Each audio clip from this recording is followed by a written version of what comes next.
I'm an army brat. For all my civilian friends, it might sound a little absurd, but Brat stands for born, raised, and transferred.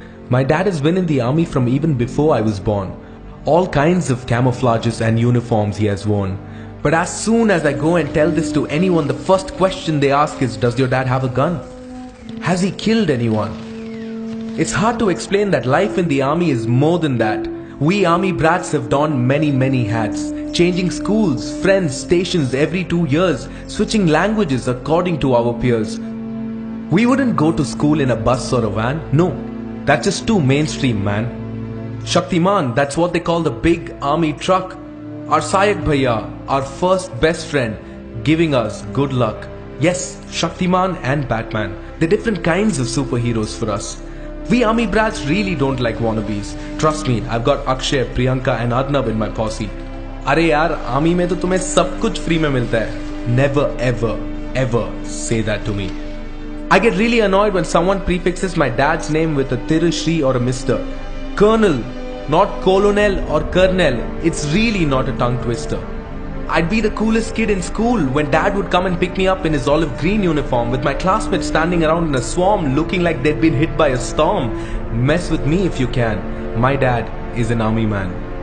An army brat's life is one of a kind. When you meet a new army brat, mutual friends you always find. Cause we've lived in so many different locations, places people would be scared to go even on a vacation. But I'm not complaining, it is so much fun. Army parties with retro songs, great food and the Dhai turn. Which by the way is more famous than the 2.5 kilo ka haath. Don't switch to another video yet, raho mere saath. For me, canteen means CSD, furniture means MES, and home is always the army cantonment. My international experiences have always been very different. Dad would take us to the border and teach us the order. That side is theirs, this side is ours.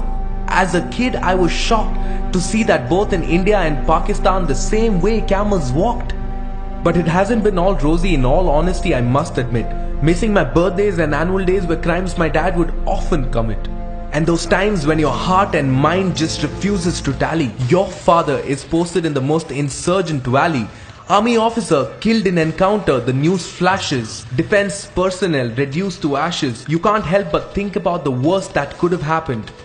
There's a sudden sense of peace after that when you thank God it was not your father. But feels so bad, so horrible for the martyrs' kids and families who now have it bad. Army men are of a completely different race. High altitudes, encounters, separation, why take all this tension? Then retire and fight for one rank, one pension. But if not for these selfless men guarding our borders, we'd all probably be listening to another country's orders. I want to take a moment and salute you, Dad. You and your army brigade. The people we sadly remember only during a war or a parade. You are out there putting your lives at stake for our sake. We sleep peacefully cause you are awake.